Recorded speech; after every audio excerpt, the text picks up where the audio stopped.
नरेंद्र मोदी विचार मंच ने उठाया संकल्प, जन कल्याणकारी योजनाएं पहुंचे अंतिम व्यक्ति तक। प्रधानमंत्री नरेंद्र मोदी की जन कल्याणकारी योजनाओं को समाज के अंतिम व्यक्ति तक पहुंचाने के उद्देश्य से नरेंद्र मोदी विचार मंच ने सोमवार को एक महत्वपूर्ण प्रेस वार्ता आयोजित की। मंच के पदाधिकारियों ने स्पष्ट शब्दों में कहा कि प्रधानमंत्री द्वारा शुरू की गई योजनाओं का लाभ देश के हर नागरिक को मिले, यह मंच की सर्वोच्च प्राथमिकता है।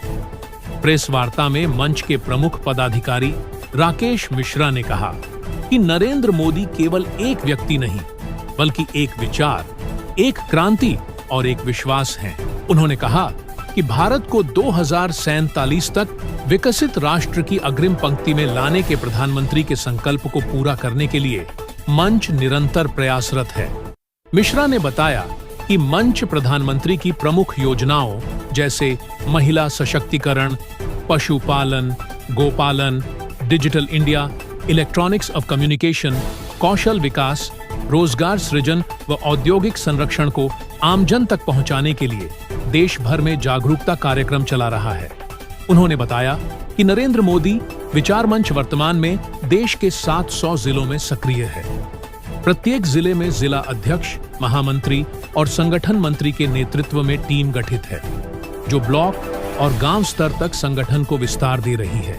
मंच के अंतर्गत कार्यरत 28 अनुषांगिक संगठन विभिन्न सामाजिक क्षेत्रों में अपनी भूमिका निभा रहे हैं, जिनमें युवा, महिला, किसान, अनुसूचित जाति जनजाति एवं अल्पसंख्यक वर्गों से जुड़े संगठन भी शामिल हैं। मंच के पदाधिकारियों ने कहा कि मोदी सरकार की योजनाओं के लिए करोड़ों रुपए का बजट आवंटित होता है, किंतु यदि आमजन को जानकारी न हो तो यह राशि उपयोग में नहीं आ पाती। मंच का उद्देश्य है कि यह बजट जनता का पैसा जनता के लिए और जनता के काम में खर्च हो। मिश्रा ने कहा कि हम सुनिश्चित करेंगे कि कोई भी पात्र व्यक्ति योजनाओं से वंचित न रहे। इसके लिए मंच गांव-गांव में जन संवाद, जागरूकता शिविर और सहायता केंद्रों की स्थापना करेगा। अंत में मंच ने आह्वान किया कि देश के विकास में भागीदारी तभी सुनिश्चित हो सकती है जब सरकार की योजनाएं सही लाभार्थियों तक पहुंचे और उनमें पारदर्शिता बनी रहे। मंच ने अपने प्रयासों को और तेज करने का संकल्प दोहराते हुए कहा कि प्रधानमंत्री के विजन को जमीनी हकीकत में बदलना ही हमारा मिशन है।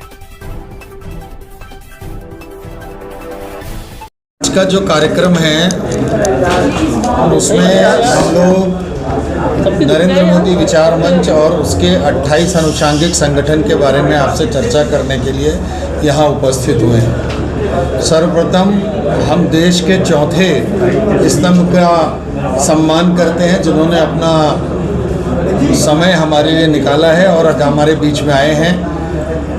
हम आप सभी पत्रकार बंधुओं का अभिनंदन करते हैं, वंदन करते हैं। नरेंद्र मोदी विचार मंच की स्थापना 22 जून 2004 को हुई थी और इसके परिकल्पना संघ के राष्ट्रीय स्वयंसेवक संघ के प्रचारक रवि चाणक्य जी के द्वारा की गई। रवि चाणक्य जी वो व्यक्ति हैं जिन्होंने नरेंद्र भाई जी के साथ 12 वर्ष प्रचारकीय जीवन जिया है। और प्रचारक का मतलब ये होता है जिसने हिंदुस्तान की, भारत माता की सेवा करने के लिए अपने घर परिवार से अलग होकर देश की सेवा में अपना सर्वस्व न्यौछावर किया हुआ है। ऐसे लोगों की परिकल्पना ये थी कि जब नरेंद्र भाई जी ने गुजरात की कमान संभाली थी, ऐसे समय में नरेंद्र भाई जी का विरोध हुआ और किस कारण से विरोध हुआ ये किसी को नहीं मालूम, लेकिन ज़बरदस्ती विरोध किया गया। और नरेंद्र भाई एक प्रचारक भी रहे और अच्छे एडमिनिस्ट्रेटर भी रहे, भारतीय जनता पार्टी के बहुत सारे पदों पर भी रहे और महासचिव भी रहे और भारतीय जनता पार्टी को 2 सीटों से ऊपर उठाने में उनकी बहुत बड़ी भूमिका भी रही। गुजरात में नरेंद्र भाई को जो कमज़ोर करने की कोशिश की गई थी, उसमें उन्होंने सारा काम छोड़कर अपने सभी साथियों के साथ नरेंद्र भाई को मजबूत करने के लिए काम किया था। और ये प्रक्रिया धीरे धीरे पूरे देश में आगे बढ़ी और इसमें एक के बाद एक लोग जुड़ते गए, हम लोग भी जुड़े।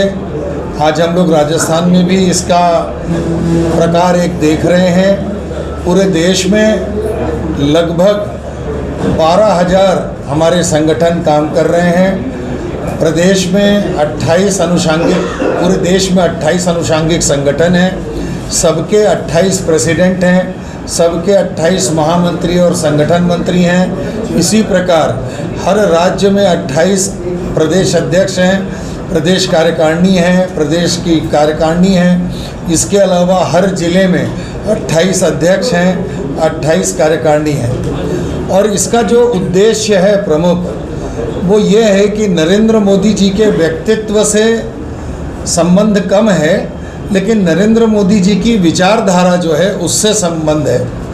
नरेंद्र मोदी जी की विचारधारा मतलब एक विश्वास की विचारधारा, एक संकल्प की विचारधारा, एक कमिटमेंट की विचारधारा और एक मानवीय मूल्यों की विचारधारा, एक देश के सभी जाति पंथ प्रकार के लोगों को आगे बढ़ाने की विचारधारा और विश्वास, संकल्प, संगठन के अलावा एक ऐसी भी बात है कि किस तरह से लोगों को हम लोग आर्थिक उन्नयन के रूप में खड़ा कर सकें। खाली बोलना नहीं, एक सुना होगा कि नरेंद्र मोदी है तो गारंटी है, तो इसलिए इस विचारधारा को आगे बढ़ाने के लिए हम लोग निकले हैं।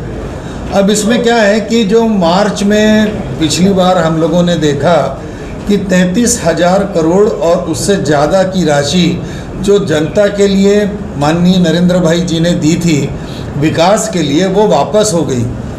नरेंद्र भाई जी की जो योजनाएं हैं वो 150 से ज़्यादा योजनाएं भारतीय नागरिकों के लिए हैं। उनका फ़ायदा उठाना चाहिए, उन योजनाओं का लाभ लेना चाहिए, लेकिन जानकारी के अभाव में लोग उसका लाभ नहीं ले पाए।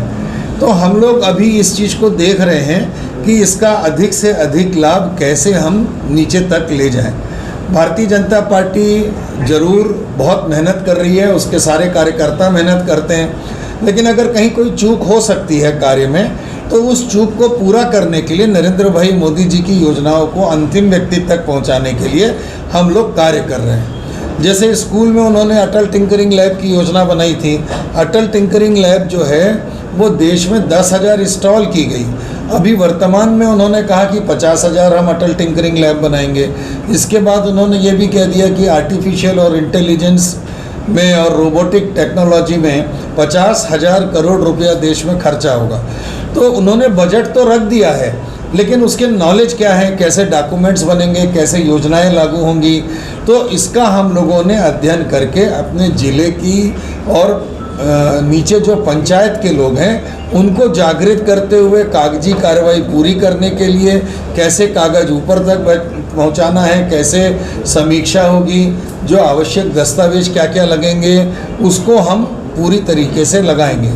भारत कृषक प्रधान देश है और कृषि से संबंधित भी बहुत सारी योजनाएं हैं। हमारे देश में अनाज भरपूर पैदा होता है, लेकिन अगर गोडाउन नहीं है तो अनाज खराब हो जाता है। तो हम लोगों ने ये भी देखा कि नरेंद्र भाई जी ने गोडाउन, कोल्ड स्टोरेज बनाने की योजना है। जल संरक्षण के लिए डबरी और तालाब बनाने की योजना है, जिससे कि जल ऊपर आ जाए।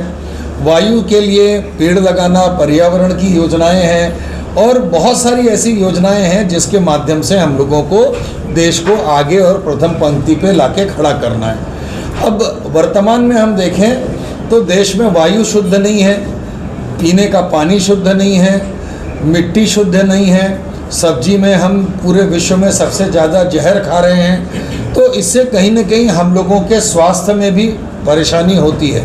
आयुष्मान योजना जो है उसमें भी अधिक से अधिक लोगों को जोड़ने का प्रयास करना है।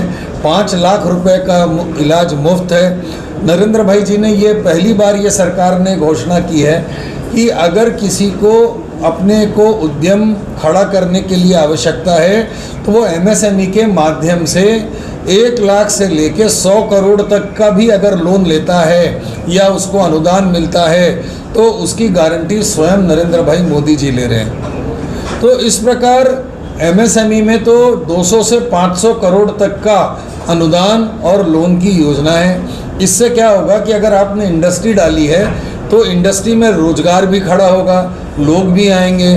बहुत सारी राज्य सरकारों को भी उन्होंने वहाँ की टोपोग्राफी के हिसाब से, बायोलॉजिकल और जियोग्राफिकल कंडीशन के हिसाब से राज्यों के लिए अलग अलग योजनाएं हैं, तो उन योजनाओं को भी ज़मीनी स्तर पर लाना बहुत ज़रूरी है। और उनको लाने के बाद इसी प्रकार सोलर की योजना है कि हर व्यक्ति के घर के छत के ऊपर अगर अपने सोलर का प्लेट लग जाता है तो उसको फ़ायदा भी होगा और 2 साल के बाद वो अपनी स्वयं की बिजली बनाएगा। यदि उसकी बिजली ज़्यादा हो रही है तो वो मेन ग्रिड में दे देगा, तो मेन ग्रिड में अगर वो बिजली दे देता है तो उसको भी पैसा मिलेगा। तो इस प्रकार से बहुत सारी योजना, इलेक्ट्रिकल व्हीकल आपने देखा होगा आ रहा है। तो इलेक्ट्रिकल व्हीकल के लिए हमको ऐसा लगेगा कि 1 साल बाद पूरे देश में इलेक्ट्रिकल व्हीकल छा जाएंगे। तो इलेक्ट्रिकल व्हीकल भी अगर आता है तो उसके लिए मिस्त्री की आवश्यकता पड़ेगी। तो उसके लिए भी गवर्नमेंट की यह योजना है कि मिस्त्रियों को ट्रेनिंग देना, उनके पास उनके रोजगार लगाना, ट्रेनिंग के बाद उनके लिए मतलब मैकेनिकल जो शॉप होती है उसको हम बना के देंगे। इन सब चीज़ों के लिए अब इलेक्ट्रिकल गाड़ी आएंगी तो इलेक्ट्रिकल चार्जर स्टेशन बनाना होगा, तो चार्जर स्टेशन के लिए भी उन्होंने योजना बनाई है। तो इस प्रकार बहुत सारी योजनाएं जो हैं वो आ रही हैं। अभी ईवी का हो गया, इलेक्ट्रिकल का हो गया, इसके अलावा सोलर एनर्जी का हो गया, और अभी हमारे देश में बहुत सारी खदानें भी निकल रही हैं। तो खदानों का भी काम हो रहा है। कोल के एक समय ऐसा लग रहा था कि हमारे देश में कोल नहीं है, लेकिन अब कोल भी बहुत आ गया। तो कोल माइंस जितनी खाली हो रही हैं, क्या उनको हम जल से भर सकते हैं क्या? तो इस तरह की बहुत सारी योजनाएं करके अगर खाली हैं तो उसमें मछली पालन भी किया जा सकता है। आपकी जानकारी के लिए अगर कोई मछली पालन तालाब खोदता है तो 7 लाख की सब्सिडी तो उसको तालाब खोदने के लिए मिल रही है। और तालाब खोदने से क्या होगा, जल भरेगा, जल का पर्कुलेशन होगा, ज़मीन में जाएगा तो वाटर टेबल ऊपर आएगा। मछली पालन भी हो सकता है, गौ पालन भी हो सकता है। आज के स्थिति में हमारी गौ माता सड़क पर आ जाती हैं बारिश के पहले और उनका एक्सीडेंट होता है। तो गाय को हम आवारा पशु कह रहे हैं, हम घुमंतु पशु कह रहे हैं, निराश्रित पशु कह रहे हैं। तो ये सब शब्द जो हैं वो हमारी डिक्शनरी में नहीं होने चाहिए। गौ माता को राष्ट्रमाता का दर्जा दिलाना है, ये हमारा प्रयास है। माताओं बहनों को, निराश्रित लोगों को महिला सशक्तिकरण की बहुत सारी योजनाएं हैं माननीय प्रधानमंत्री जी की।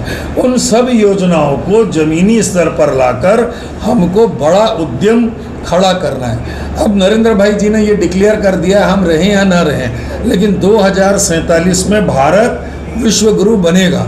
तो हम विश्व गुरु बनने की दिशा में काम कर रहे हैं। अब इसमें कई लोगों के ये भी प्रश्न होते हैं कि भैया इसमें नरेंद्र भाई मोदी जी इसमें इन्वॉल्व हैं, नहीं हैं। हमें इससे कोई मतलब नहीं है। हमें ऐसा काम करना है कि देश में विकास हो, देश आर्थिक रूप से सक्षम हो, देश स्वच्छ हो, देश आगे बढ़े।